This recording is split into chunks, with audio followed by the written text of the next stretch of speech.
call. Hey, we're recording. Everybody, welcome back. It's not a fearsome foursome, but it's a triple threesome.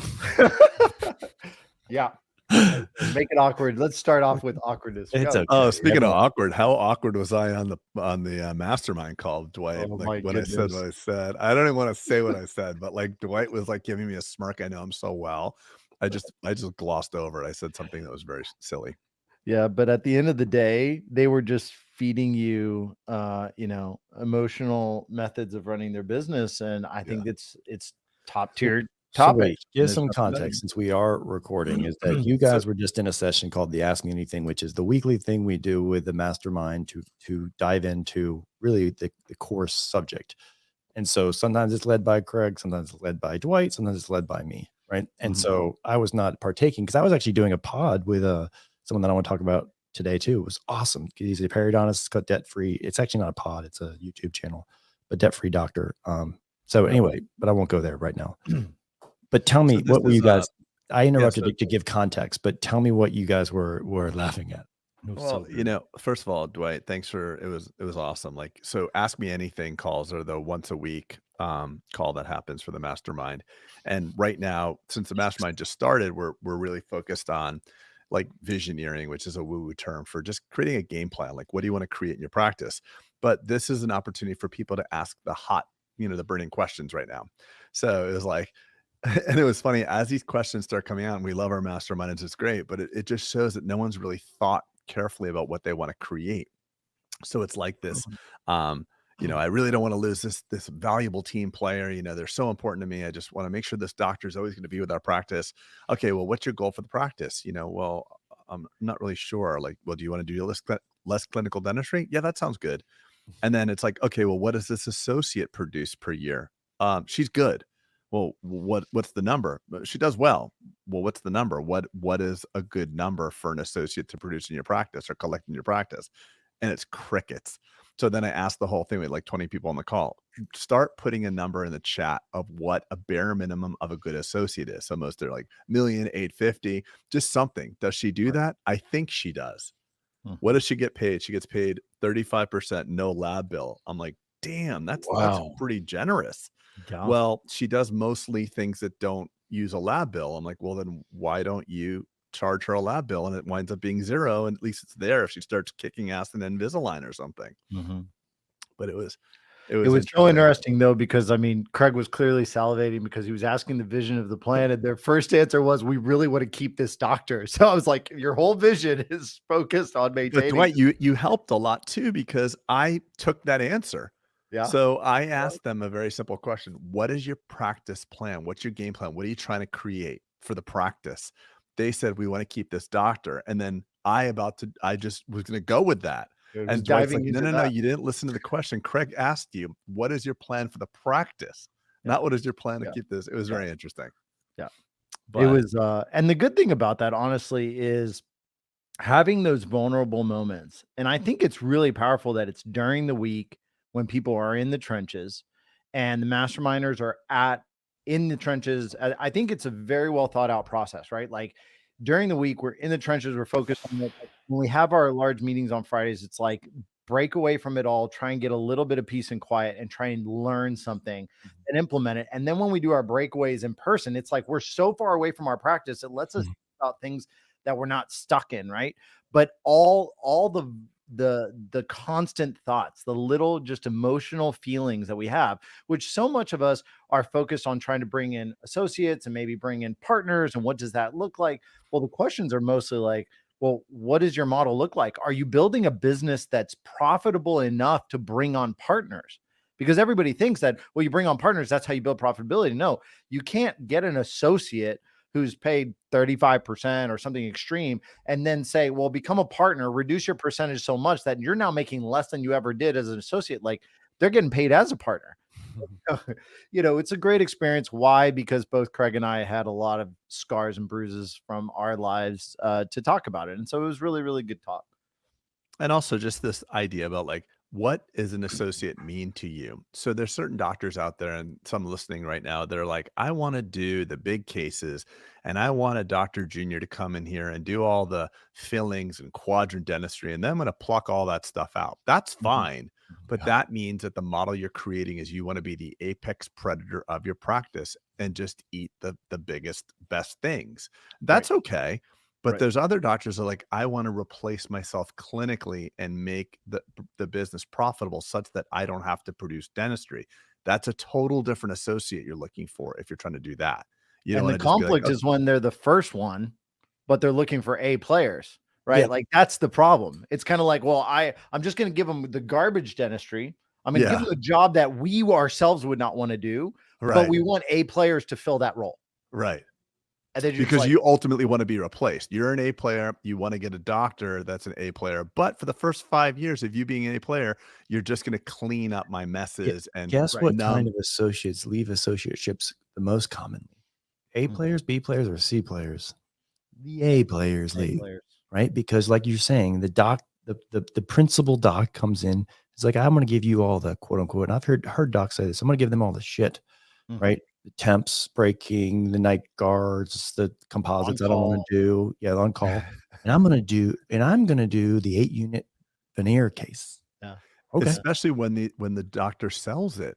So the doctor finally brings in his like church, someone that goes to his church for like the 10-unit veneer case. I'm like, thanks, Dr. Junior. I'll take that from you. Yeah. You enrolled it, and I'll take it from here. Sit down, Yeah, Junior. I got it from here, buddy. But You can watch me. so I always say, like, that the best way to, when you onboard an associate, prepare yourself to make less money. I think that's a good way to be, right? Absolutely. Because and prepare your collections to go down. If you want to do it successfully, the outcome can be, yes, you can do the case that you want to do down the way, right? The 8-unit case. But if you're looking to grow your organization, your job number one is make that associate happy and busy. And the way you do that is you triage cases for them, you help them, you give them softballs, you go into hygiene exams, and you enroll on behalf of for them, right? Because I always said to my team, I can always make me busy. Always. So Right? true. But they don't have the ability to do that right now, because Absolutely. so you need to vicariously endorse and get that doc busy. And so that is how, I have had a lot of successful associates and then partners, is because I feel like I took a haircut to make them, leaders eat last.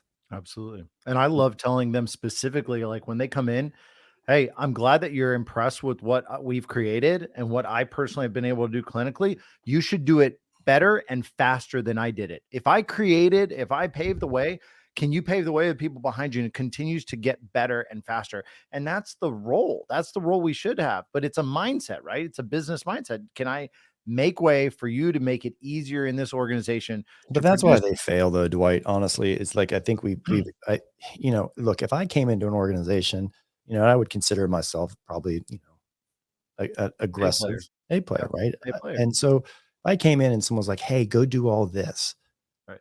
I'd be like, "Beat the bricks! I'm out of here. I'm gonna be your competition, and you don't want that kind of thing, right? Or I'm just gonna keep hustling until I win." And so,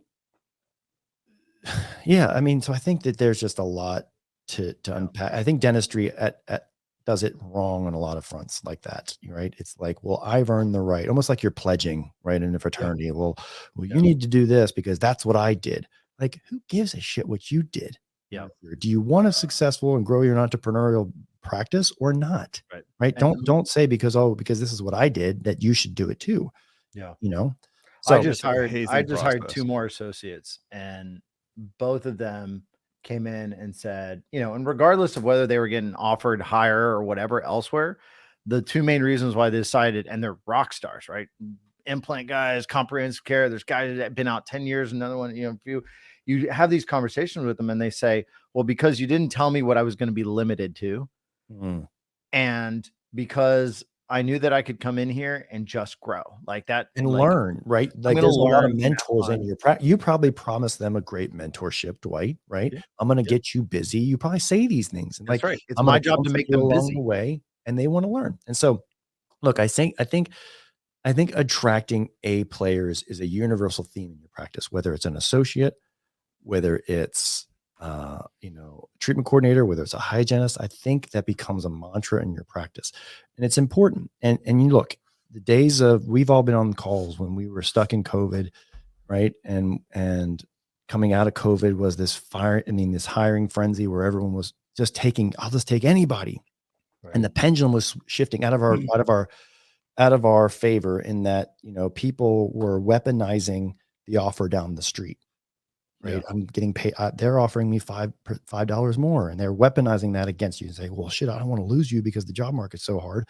Like, okay, I'll do that too.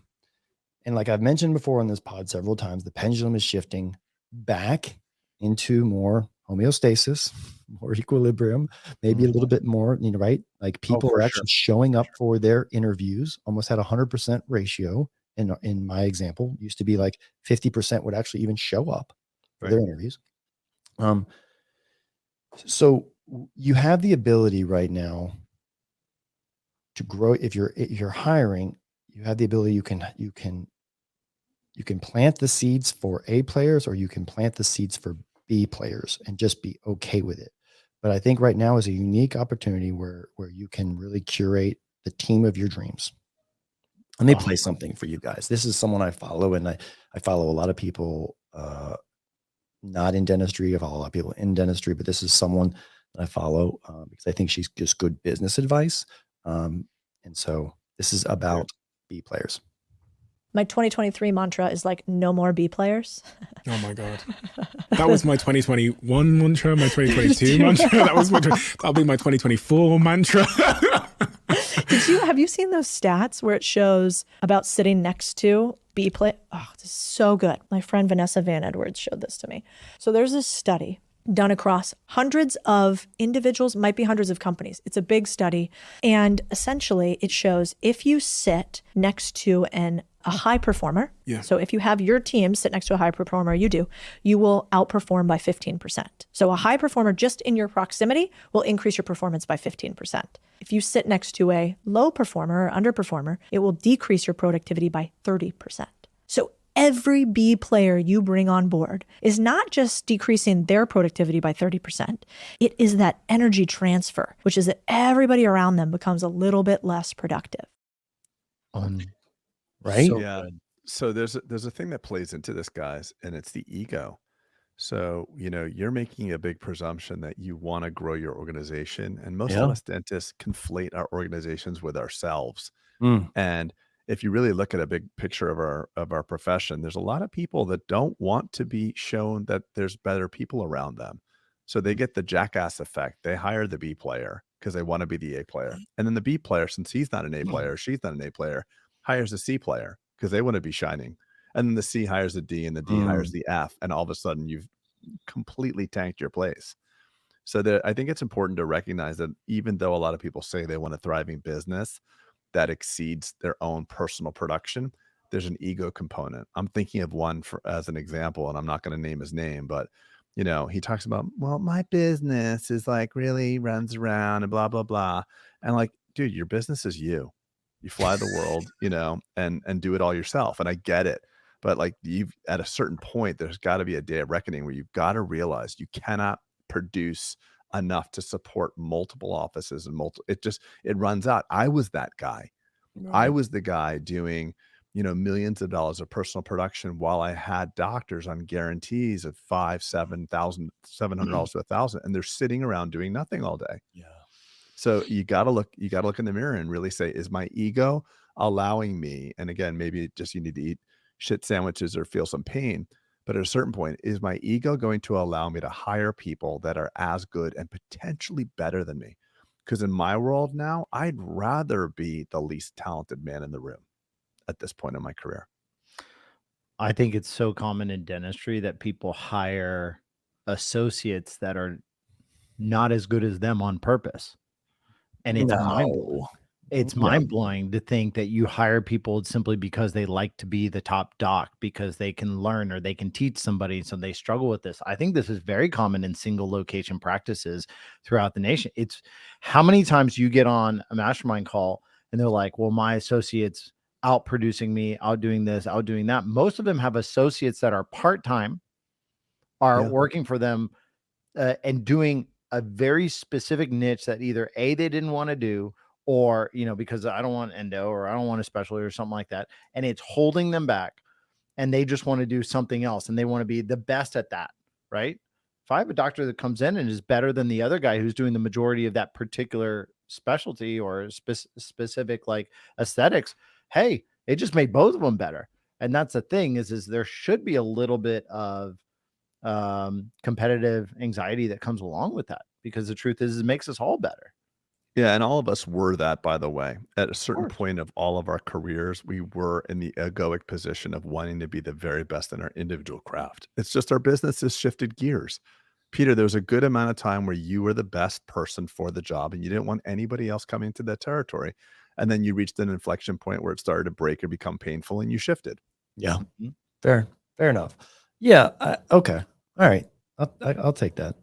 I was just bringing that up as a counterpoint, not to call it any specifics. It's just there are certain people that the ego does not allow them to do that, and at a certain point that shifts. So we talked about the attraction of A people, A associates, A environments, right? What do you think? And we talked about the method of triaging for them. We're talking about an associate now, right? Like setting them up for success. Okay, so that's a great attractant.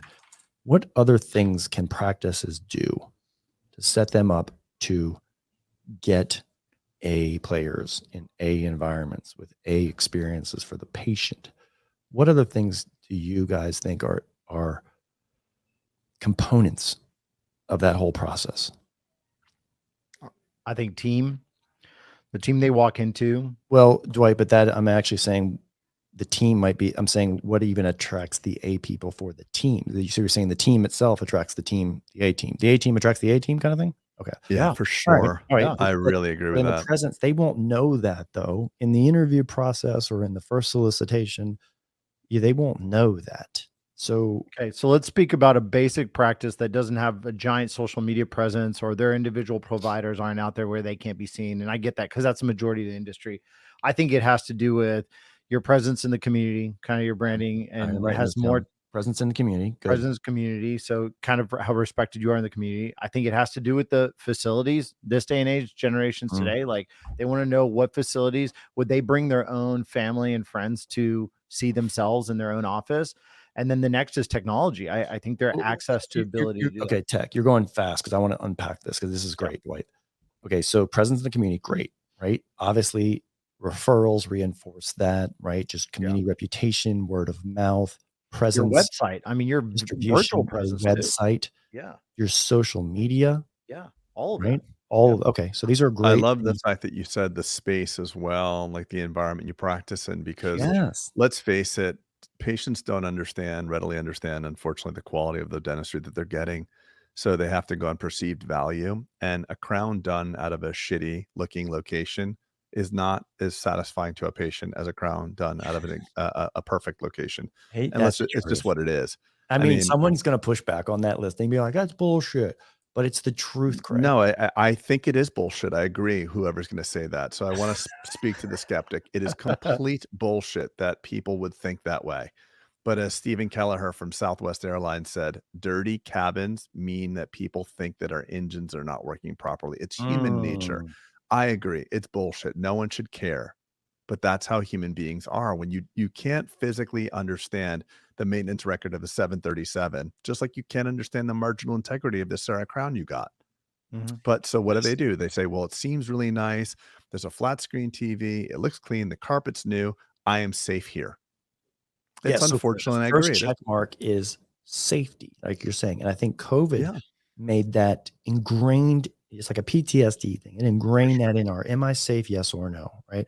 And I think that, COVID kind of not brainwashed us, but indoctrinated us to the fact of like, holy shit, their sterilization might not be up to date. I could get sick and die. So, okay. So I have a funny story for you guys. Actually, what prompted me. So one of my the practice in Blairsville, I was trying to attract an associate, and kind of what they were saying was like, it's kind of an old building, an old facility, and old equipment. Well, I got so butthurt by that, a comment of not being able to attract them that they had moved on, but I kind of renovated. And so much now. So I'm actually building that office as a new building. Nice. As of today, closed on a piece of land Nice. because I think it just deserves, yes, it's a rural practice and yes, it's this, but I still think, Craig, what you're saying, I think it resonates with humans, not just humans in a metro area. I think it resonates with everybody. And so if I can provide that experience in the market that I'm in, then great. And I'm called upon to build something like that. But honestly, I got so butthurt by that comment. I was like, that's it. We're renovating, right? Like, because we deserve better. We should be able to attract people. So I have we some get the snail amazing too. Yeah, I have some amazing people on my team that if I hadn't gotten the support, the coaching, the mentorship to build what I have built in those buildings, they would not be working for me. And you're talking about the facility. I'm talking the facilities, the whole process, everything. One thing leads to the other. And the truth is we all have a component of ego, especially with our people closest to us. Hey, sweetheart, my wife, that's where I'm going to be working. Look at that. And look at how it's respected in the community. And people walk in, they're like, oh, you work there? Or, well, wow, you work there? That means, oh, you're a Fort Bend dental doctor? Like, that's a term that's thrown around. It's a phraseology that's been thrown around now in our area. That means top level of care. You must be good to be there. It should be intimidating to work at our organizations. Do you think that's such a powerful statement? So let's just play a hypothetical. Yeah. Dingy office, number one. Mediocre culture, paying $25 an hour. Office number two looks like yours or Craig's, right? Amazing, clean, fun things to do. $20 an hour. You still think everyone in today's day and with that, the pride of like, I work at this office, right? I don't know why that jumped out of my head, but because I wonder how powerful it is, or if someone just defaults to, well, shit, it's more money. I'm going with this one. I don't think, let me go first with that one. I don't think it translates because the people that are making $20, $25 an hour, that's not in today's day and age with the inflation and stuff like that. It's the difference between not adequately taking care of yourself. Okay. I was just trying to, you see the metaphorically speaking, what I was trying to do. I understand. I know the algebra you're trying to draw here, but I do think there's another algorithm that's applicable. The applicable algorithm is same crown can justify a higher price when you have the better facility. Just like look at like dentistry is retail. I know it's going to piss people off to say that, but we have to understand that we are like a retail segment and becoming more so with great DSOs that are perfecting the art of the de novo. When you look at the ones that are opening up around my area, they're really nice looking. They're not what they used to be. Right. So I think the bar is moving on the way things should look. Let me jump back in here, but I don't want to talk over you. So you get a bad review if you do. Yeah. No, that's only you. Everyone feels bad for me. I get talked all over. Okay. For example, people live in a house for 20 years. Right. They're fine with their kitchen. They're kind of their old bathrooms, blah, blah, blah. They now want to sell their home. And what do? They go renovate their kitchen because they need to do it. Right. So then they make this investment in this house that they're no longer going to live in. And they go to market because they think they're going to make more money. Every dollar they put in, they're going to get $2 at the sale price. Let's just say. And they do actually, Pete. Okay. All right. So that's an example of, right. And so I'm wondering where I was trying to go with that analogy of the person is that it's not a sunk cost because the crown fee potentially is easier to validate when the price increase. So if you fix your kitchen in your practice, right? If you renovate or expand or put in nice things or focus on the patient experience, that the investment you now get to live in that investment then creates little children of higher crown fees and maybe attracts a people. Where I'm trying to go is it's not a sunk cost of like, well, I had to do this. It's like, no, you get to do this. And here's what happens because of that, right? The increase in fees and the better team players and maybe your payroll costs don't have to be as high because you're not just like succumbing people to working there with the highest wages in town. It's a privilege to work there. Yeah. And the second I remember when I opened our first office, because we moved our location from a second story in a professional building, couldn't be seen by anything, to this beautiful building that, you know, you walk in and the number of resumes that people walked in, but even more importantly, the patients as they walked in. It's kind of like me saying, I can get the same pair of Nikes at Foot Locker in the middle of a mall and at Neiman Marcus. But when I walk in Foot Locker, I expect that those are probably going to be on sale. And at Neiman Marcus, I'm not walking in asking for a sale. Very, very well said, Dwight. Very I well want to said. add That's one great, layer on top of what simple Dwight said that I think is analogy. important too, and I think it's lost in the nuance of this conversation. You know, the Neiman Marcus example is applicable because it's luxury versus pedestrian. You know, but with dentistry, we have to add the other layer of safety. Like I was Sure. speaking to a patient the other day who was going to a dentist in Miami, and she was getting an implant that was like implant, crown, everything for like $1,400. And her concern was like, this is such a low price. I'm worried about my safety. And she told her boyfriend, and her boyfriend's a friend of mine, and her boyfriend's like, no, this is your safety. So I think we tend to just go on the luxury, like service luxury. There is something to be said for not getting a bargain on your medical procedure. You know, what materials, you know, the FDA is not as active in the dental implant space as they should be. Like there's a lot of, and that doesn't even cover, Craig, the narrative that you see on Twitter of just people saying, hey, go overseas for cheap dentistry. You're like, yeah, where are they cutting? You might come back with hepatitis, you know? yeah. I mean, that's Where are they probably the cutting least of the concerns. I mean, the problem is we're doing it to ourselves. You know, there's a lot of dentists out there who really shouldn't be in their own businesses. I mean, overseas unfortunately. in a where we're all thinking like a not a developed place. We're No, like, I know what you meant, but I'm I just know, saying, but I don't like, want to despair. I don't want to get a bad review, Craig. I'm petrified of no. Let the But I reviews think the come in. It's value is what you said, right? It's not a sunk cost to invest in the environment for what you attract, both in the A you players get you to attract, enjoy it. types of patient. And not to mention, And it's it's where a you show up. Your deduction, team unlike is your there house. more than they are with their families. It's exponential, the ROI on that when it comes to attracting your team, your patients, your A players. That's just what it is. But a lot of people, I'm with you. Now, are there areas? Yes, people like to put in Rolls Royce chairs because they, you know, and they need them everywhere. I get it. There's components where it's the extremes, right? But the vast majority, the bulk of 80% of the industry of how we invest our money into our practices, it's worth it. The ROI is exponential. And I think it's worth every bit of it. I mean, well, look at the example where you have a doctor who practices in a shitty location and doesn't invest in his team or his technology, his or her team and technology, and they live in an opulent, beautiful house. I always said, like, I wanted to build the practice first and not the house, because by the time you're invited to my house, you already love me or like me. You know, when you come to my office, you have no idea what to expect. I'd rather impress those So people. true. My wife's always like, your office has way more nice stuff than we do. I'm like, yeah, because they deserve it more. because without them, Well, right. I mean, right. That's my it's creating that experience. So meaning they don't deserve it more than her, but you get it. Like Right. the office deserves it more. Yeah.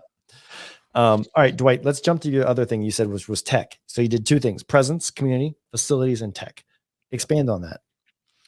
to me, technology these days, it's gotten to the point where it's bare minimum of care, right? Like it's pretty normal for our patients now to walk in and be like, well, how do you make your crowns, right? It's gotten to that point, right? There's enough publicity out there, there's enough going on. But I think a lot of it has to do with um that is the best way for our patients to, you know, get out there in the community and pursue certain things. But more importantly, the types of people you attract when they're walking in. I just had my lead assistant right now who's been working with me for about a year. She just went and interviewed for dental school. And this would be my fifth assistant that's left me to go to dental school and would come back and, you know, work for us, things to that degree. But one of the cool things about these individuals is they come back, they give me feedback on where the dental school is at this time. And one of the comments that she said was, there was a very specific point that the director of admissions stated was, you know, for the first time, we are now transitioning where before 20% of the dentistry used to do was digital. Now it's flipped to 80% of the dentistry you're going to do in dental school is going to be all digitally made, crafted and done. And so that transition is happening, right? So not only is it becoming a base standard, right? And it's finally catching up, because for our practices, it's been there for a long time. It's also one of those things where, do I want to be at a place where I'm going to learn, or am I going to be a place where I'm just going to be status quo of what I know? And I think technology forces us to be better doctors. I mean, if you haven't looked at a CEREC or something to that degree of your prep on a big screen in front of you, you actually are not a very good dentist until you stare at it, right? Until you stop telling the lab, figure it out, take the impression. I don't want to make see it work. Right. Just make it work. Until you've figured that piece out, to me, technology is also the greatest training method for associates to become incredible clinicians.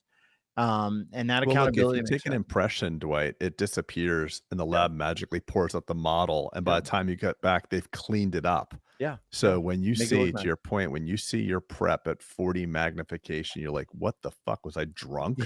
Like you could I don't care if you wear 4 or 5 times loops, you see that magnified, you're like, damn. Yeah. And I think it should be a big part of what attracts A players. I don't know I'm on the other side of it now. So the doctors that we attract are the ones coming in. Their expectations are to have a CT for every patient. There's just a lot of clarity. I mean, it's just what's expected.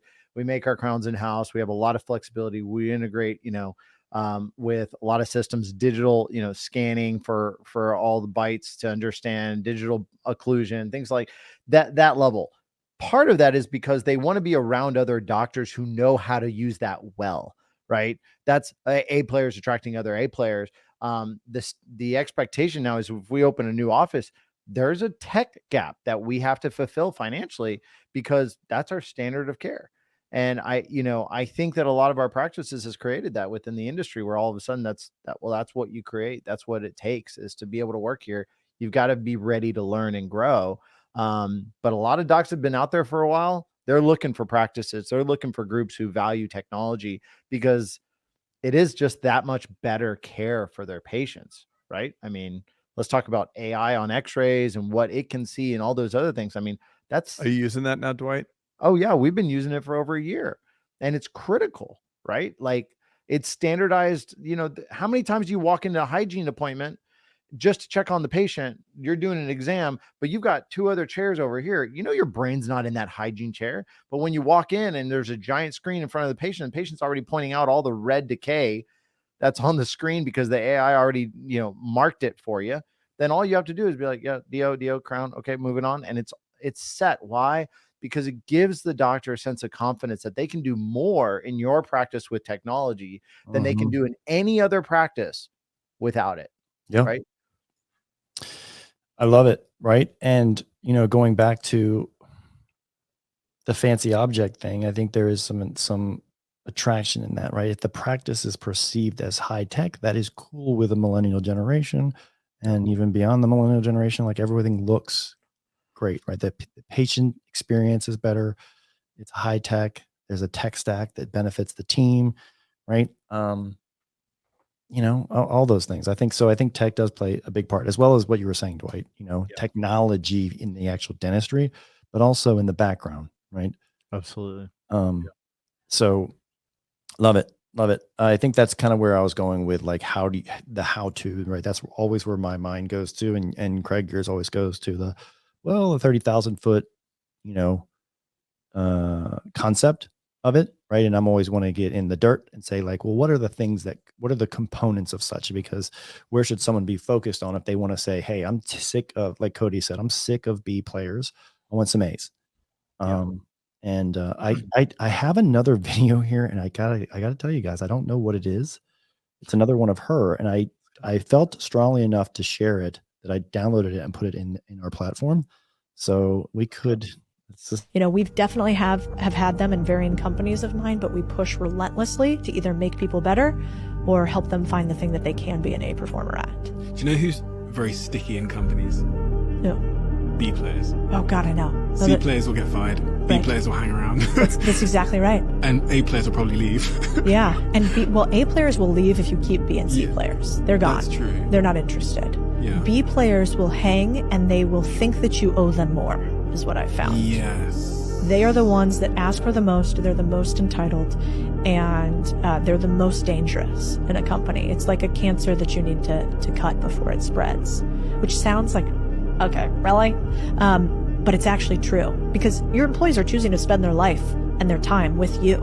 And so every B player that you associate next to them is actually decreasing their time, and that's not a fair thing to do to somebody in a company. It doesn't make firing people easier. So That is so we had powerful. just said I'm so glad I hit play because I was nervous about that because Dwight, you had mentioned so many things of that in this whole thing. And so I think that was a good You've got to underline wrap though it. that one statement where she said A players will leave Mhm, when B players and C players are held on to. And I mhm. remember a dinner a while back, and a chunk of my team was there, and there were some doctors that were there. And it was a doctor who was interested in, or it was a new partner who was hanging out. But one comment asked me, they're like, "What's your biggest fear in leading this organization?" And it was in front of my director of operations. Angela was there. And I turned to her, and because she knew what I was going to say, and I said, "My biggest fear is accommodating those who are not as strong as we need them to be." And the truth is that because I tend to be a more emotionally conscious, connected individual, I have heartstrings in my process, right? I was raised by a very Italian Argentine family. It's just my natural tendency. I tend to lose out on some logic battles, right? My wife is very highly logical, and we talk about it through Culture Index or otherwise. But because of that, I sometimes accommodate individuals. I want for others more than they want for themselves. Mm. And therefore, I tend to keep them around thinking they're going to get better. They're going to do better. They're going to try harder. They're going to show up. And in the meantime, I see all these A players walking by, either exiting my organization or Mhm. walking by the organization and never entering it. Yep. And how much is the index help you with that, right? Yeah, it's massive. Yeah. I think that there's something to be said for having actual data on this. Between the office hours and between this, I was, interviewing somebody, and I walk in and I'm telling them who they are through verbiage and understanding so that there's a practical fit for what we need, for what the other people that they're working with, why it's going to be an immediate win Mhm. for everybody the second they're Yeah. added to that organization. So I think that does help. I think that helps tremendously, only because that's what we need to do, right? Craig, do you have anything? And so we actually have a website built for that. If someone really wants to get data to the people that they are hiring or analyzing where their people are in the team, sometimes those A players or sometimes what is perceived as a B or C player. Craig, you had a story about this, I think, in our mastermind, where you thought the person was a B or C player. They were just on the wrong seat in the bus, right? And then you moved them to a place with their higher calling based on the data that you were given from dentalteambuild.com. And it was a metamorphosis, right? A butterfly transformation for you. You were like, God, this person's not strong. I need to let them go. And now you're like, they are one of the pillars of my community. Yeah, my it's dental wild, community. huh? Yeah. What it really does is like, listen, time will solve all these mysteries of who you've hired and who's on the bus and what seat they're on. I mean, if you're willing to put in years, you could figure it all out.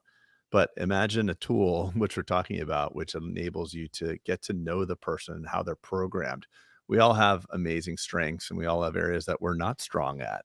And I think a good percentage of my personal career, as I know was you guys as well, was trying to, as Dwight always says, marginally improve our weaknesses. Mhm. And when you try to work on what you're not great at, it's really frustrating and demoralizing. If you can stay in your zone of power and then find other people in your team to complement those areas that you're weak in, it's not only what makes a team fulfilling, it's what makes it great. Like this idea that we're supposed Amen. to be strong in everything is total bullshit. And as you Bullshit. get a Yep. little more seasoned and a little further down the line of your own leadership journey, you'll realize that it's the joy of putting a team together that everybody covers each other's bases is really cool. I think And there's that's exactly what inflection this does. points so many times, Craig. in your career where you can look back and you were say, yeah, that really moved the lever. And Dwight, I want to thank you because like you brought this to my awareness and probably Craig's, about talking about, the index, culture index, and, and now we have a relationship where it's dental team build, where it's kind of more geared for dentistry. But like that was an inflection point where success became a little bit easier. And I just want to thank you for that publicly, because it would have never gotten on my radar, right? Especially someone who's not into feelings and analysis. It would have never got on my radar. So I publicly thank you for that. I had done it so many times too in the past, like over years, but I'm so thick-headed. I like did it over and over. It just shows like when I look back at the things that I've had to learn, it was I'm so obtuse with things sometimes. It takes me forever to learn the lesson. Like I had like 5 or 6 separate times where I filled out that profile, whether through our friend with that DSO that was interviewing us, Right. Peter, when they read our profiles together, and prior the book Rocket Fuel and stuff like that. It's incredible.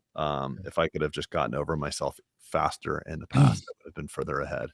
But yeah, agreed. All right. So I don't have anything else in closing. I want to bring some fun to the last part of this, because I think honestly, y'all, we nailed that concept. We did a good job. I think good job, Dwight. It's so great. Go figure. Hats on him. What do you always say, Pete, with that? Smelling what? Smell your own fart. Don't say it. I don't understand that. What do you mean? I mean, I heard it means you love what you're doing so much that you'll take the foul. You're just like, you can't get your own foul smell is intoxicated by yourself, right? Okay. Even the bad stuff. So that's when I tell you you're smelling your own farts, Craig. So have you guys? So because I proportionally Craig spends time on Instagram and Facebook, and I have been as a good partner covering my bases on Twitter just to make sure we're a well-rounded team. On X. Been tagging X, thank you, Dwight. Have you guys been talking? And so this is Bulletproof's like our social media, like sometimes we go on a news hijack and jump on things that are relevant and what people are talking about.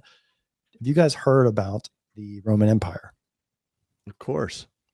What do you mean, of course? Well, I've heard that like a great percentage of men in America spend an inordinate amount of time. So there's a thing going on TikTok right now where women go and say, "Hey, honey, how many times a day do you think about the Roman Empire?" And they're blown away because most men are like, "I think about it all the time." Right. So I'm about to play, and women just can't understand that. And so I'm going to play for you the best example of what I heard. Check this out, guys. Ready? Cool. Do you ever think about the Roman Empire? All the time. Why? What are you thinking about it? Well, because we're in those times right now. Everybody's preoccupied with sports, movies, work, What was it you said about bread? Well, all right. The common people, Roman Empire said that everybody was equal. Everybody had a chance. But it wasn't. The rich got richer and the poor got poorer. And they worried constantly about people rioting. Because they knew that the common man, the common people, could take over at any time. So they would bring them into the Colosseums, and they would give them free grain. They would give them bread. They would give them wine, whatever they needed to fill their bellies and block their minds from what they were angry about. They would watch plays. They would watch fights with the gladiators, sometimes for months on end. And that's where we're at right now. And I think about it all the time because so many people are preoccupied with their favorite football team, their favorite actor, actress, singer, and they just don't even think about what's being taken away from them. As long as their bellies are full and they're happy with what's going on, they just let it continue. Wow. It's true. They gave them their dole, their grain dole. They're free. They gave 200,000 Roman men free grain. Just free money. As long as they're entertained, their circus and their dole, as Marcus Aurelius said. Yeah. And so this is why that was kind of the best answer kind of that's roaming through Twitter is like, what, the guy, this shirtless guy on the country porch? It's look, it's the rich men of Richmond as well. It's this whole groundswell of this this entitlement and the out of touch. You've got so many celebrities that are uber wealthy and disparate in their wealth, and they're asking you to donate for Maui, and they're asking you to do more. Like, you're worth $1 billion. Like, can't you give people a sandwich instead? It's a very interesting time. Yeah, it really is. And I don't know why I wanted to lead on that. It just that it's, relevance is always fun, and it was pretty thought provoking. It was thought provoking for a shirtless man with a mason jar of No, like it's thought moonshine provoking behind him. for all men. That's the whole trend, is that men constantly have been thinking about this. It just finally it came up. I wouldn't say I constantly think about it, but like you do think about like the gladiators, right? Especially when you're watching football. Oh, and, well, like, I'm a big fan of the Stoics, so that's like a offshoot of the Romans, right. Marcus Aurelius, the last great Roman emperor. Yeah. But there's no Yeah. doubt. I mean, More you fun. give Okay. them bread and circus and they'll never revolt. I mean, it's the Yeah. concept, and it's funny to think that it's so embedded in our culture right now that we're just reflecting. I mean, we're just another chapter in the same book of history. Yeah. Yeah. And so it's, I was going to bring in one more piece just as a, as moderator, and kind of take it to the whole macroeconomic things, which we did a lot of. And, we're about to finish, we have 100, I think we have 98 days left of the year, and we're about to enter 2024, which is an election year. And the Fed, this is just interesting. And so this is the last thing to think about, has already announced, because we just crossed the threshold of $33 trillion in debt. The Fed has now announced that they are going to become the buyer of their own debt, the biggest buyer. So imagine if you could print dollars to pay off your student loans. That's the same thing that's happening. So this is the death spiral, right? And so maybe it's 20 years, maybe it's 50 years, maybe it's who knows. But like when you print money to buy your way out of debt, that's a bad thing. And so now we're going into an election year, and who here, raise your hand if you think there's going to be some kind of stimulus around that. Going back to the Roman Empire, right? You're giving them bread. Right. So inflation, my friends, is freaking here to stay. We will it's lower probably high not interest see rates, by the way. 3% interest rates again in our lifetime. If you have a 3% on your house, you're there till the end of the time. And by the way, just a tactical note, if you have a 3% interest on anything, do not pay extra. Do not overpay it.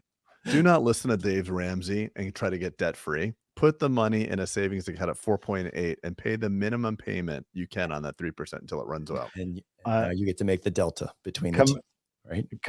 Going back to my comment, and y'all have heard me say this before, but going back to my comment about this is just another chapter in history, and history reflects tremendously on kind of repeats itself.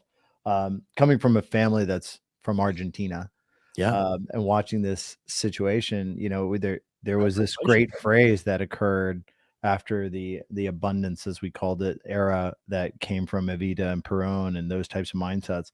And it was la abundancia te repudre. And the concept is that, abundance will rot you from the inside out. And when you continue to feed everybody, not just bread, but gluttonously, then you ruin culture from the inside out, and it gets rotten. And that's the impact. That's the fear that we have that continues to go down that direction. And the truth is do we have still the greatest, country in the world and the greatest collection of enterprisers and people who can create? We absolutely do. And is there ways in which entrepreneurship will get us out of this? We need to watch both sides, but who guess we what? are and what Like the Roman Empire, I guess I'm saying the Roman Empire thought that too, right? We're too big to fail. We will be the world's power until the end of time. Well, the founding fathers were very cognizant of the decline of the Roman Empire. They knew it. But what's more alarming is the disdain for the entrepreneur. There's another groundswell of this hatred of the entrepreneur. Like if you the look Elon around, hate kind of stuff. if you look around the world, your life, all of our lives is better because of the entrepreneurship, whether that's Howard Schultz from Starbucks or Jeff Bezos from Amazon. The thought, and I'm old enough to know, the thought that I could buy something and that I need and have it delivered before the end of the day, or have it brought to my house, that's made my life a whole lot better. Tesla, all these different things. But I'm sorry. I said, isn't that the truth? Yeah, but there's a disdain for the entrepreneur, the capitalist. You know, it's like you see those memes of like "fuck capitalism," says the girl with the Mac and at Starbucks, and like, you know, it's like it is an interesting time. But you know, as far as the rest of the world, though, you know, I was listening to the All In podcast. I don't actually, it wasn't the All In podcast this week. I think it was Prop G. But as it relates to the inflation rates of other portions of the world, the UK and their GDP, we are kicking everyone's ass. Not to say that we should rest on our laurels, but we have pushed our inflation down much further than all the other, you know, civilized first world countries. So we're doing better than the rest. So that'll put us in a better position for success, US versus, you know, our global partners. But nevertheless, it's a strange time. Strange time. All right, guys. Well, with that, we will leave you until next time. Yeah. D-Wizzle, Deepak, thanks for joining and getting the times right, buddy. It's Deepak. No more Deepak. We always I did tell you, I did tell Jay Cal that y'all call me Deepak, by the way. Oh, that's right. You're all in. You went to the All In Summit. I know. In a minute, can you tell us? I would just say, because you felt like this analogous thing to the Bulletproof Us Four doing. Did you feel like just I have to go because I need to just. So full transparency, my wife got invited. And as y'all know, my wife she comes from a big entrepreneur, loves business, has been an entrepreneur herself, and has done a lot of interesting things. But because she's been now more in the non-for-profit, she kind of won some of that diversity score, being able to come in as a woman, be, you know, in that realm. And so it was interesting because she was like, "Oh, by the way, I'm headed to LA like next week," and I was like, I'm going too. We got to go do this. So I bought my way in. But what was interesting for me was to be around. We talk about it all the time, getting away from dentistry, getting away from the industry you're in, doesn't matter what it is, being surrounded by that amount of diversity and entrepreneurship. And I think that was the common thread through everybody that we met there. But more importantly, I think that there's something to be said for the fact that you've got these passionate entrepreneurs who are relentlessly willing to solve the world's problems through entrepreneurship.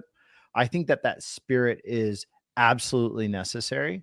And I think it reinvigorated myself. Like I came home thinking, what else should I be doing outside of dentistry, inside of dentistry? How do I continue to scale to be able to insulate ourselves from the potential risks of what we're dealing with economically, these types of things? It is my job as an entrepreneur, as someone's passionate to do it, to create jobs, to create opportunities for other people, and to do it in new and inventive ways in which it's never been done before. And I think I needed to put myself in an environment that way. Sometimes you have to sit in front of Ray Dalio, or I had longest conversation I probably had the whole time there with Chamath and his wife, and both of them being big entrepreneurs in their world, her in Italy and him in the United States, clearly, and around the world with India. I mean, the mindset of being around individuals who have a much bigger perspective, much bigger picture of the reality of the economics, it helps you be more appreciative of what you have. But at the same time, it helps you be a little bit more risky and willing to drive it, because we are in the greatest opportunity of humanity still today. And I think if we don't take advantage of that, I think that's where people lose out. So it was just really good for us to be there. We had a lot of fun. Yeah, I bet you came back just like super bullish about just the world. And, you know, it's inspiring to, you know, it's people in that kind of room, Dwight, they find solutions. They don't bitch about problems. Right. Everybody was coming. I mean, just some of the speakers that were there. I mean, there was the two leading engineers in fusion energy right now were there. I mean, it just changes your whole perspective. I mean, fusion itself could solve a lot of this economic situation. I mean, the energy is free and abundant. It solves a whole lot of problems. Wars go away. Yeah, exactly. And some problems are meant to be persistent in order to keep the powers that be in charge. You know, there is, I'm not pointing to a conspiracy theory, but there's certain problems that are convenient for the absolutely. So absolutely. And humans will always find a way to create more problems. There's no doubt about it. But I think that parallels the entrepreneurial spirit. I'd love to, I don't want to rush you here, but I want to wrap. But I do want to hear, I think it'd be awesome for you to kind of, maybe you talk about your notes and do kind of a debrief and how you see it, what you learn there being applicable for dentistry, I think that'd be a great episode on itself, honestly. Absolutely. Okay, Yeah. let's do that. I can All definitely. right, guys. I loved being with you guys. It's super fun. I learned something. Good to see you, fellas. We will see everyone the next time. As soon as I fix my camera, we'll see you the next time. Yes. Bulletproof Dental Practice Pod. Bye-bye. Thanks, everyone.